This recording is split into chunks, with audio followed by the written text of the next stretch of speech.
In a world caught up in cultural, geopolitical and ideological warfare, where alternative truth, partial truth and post-truth reign, From Ought to Is an invitation to look with a clearer eye on our ever more complex world and, feeling less trapped by our oughts, make greater peace with our lives.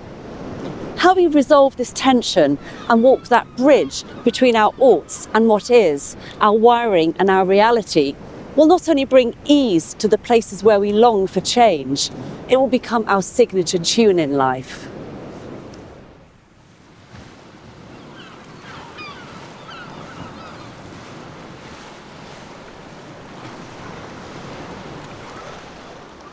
In this first film, we ask the basic questions.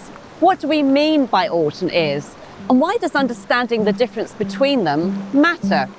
Well, here's a short answer to that one. If we wish for greater ease and flow in our lives, and more effortless ways of leading change in our communities, understanding and navigating the distinction between ought and is essential.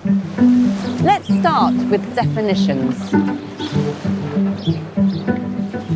Oughts are rules which guide how we think we should behave, how we think we should act. Ought, I think, is the conditioning we're given from being very small children, that this is how we ought to be. It's more orderly, more predictable, it feels safer somehow. It's almost like the software that has been put into me that wants to dictate how I should be in the world. Being in the oughts is a place of guilt. The oughts are codes. We acquire these and we seek these codes to further belong.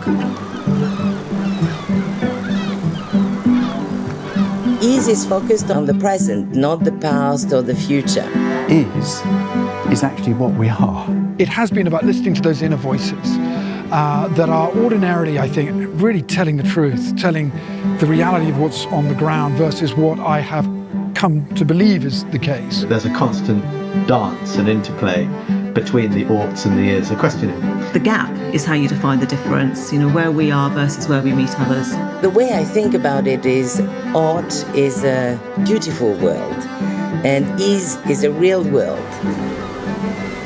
I'm wondering how you see the difference between ought and is, staying loyal to what is desirable or expected, or simply being with all of what is here now.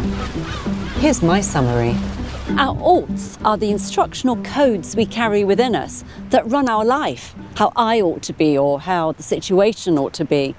They are implicit and often invisible. We unwittingly feel their conforming pressure to be like this or not to be like that.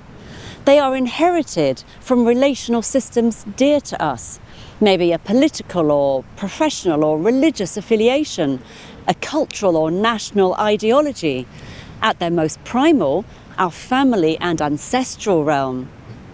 So oughts have a deep survival purpose. Loyalty to them secures our belonging within the group and ensures the group's continuity. No wonder oughts run our lives. As an adopted child, two of my oughts are pleasing others and perfection, codes I felt were desirable and expected to ensure I secured my belonging within the family that had chosen me as their daughter. Let's now contrast living in the grip of ought, our wiring, to living with what is, reality. Being with what is means loosening our loyalties to our ought, so we can be with all of reality, whether desirable or undesirable, whether expected or uninvited. It means bringing a clear-sighted, open-hearted attention to all that comes our way, without memory, desire or judgment, prodding or bending reality to fit our codes and beliefs.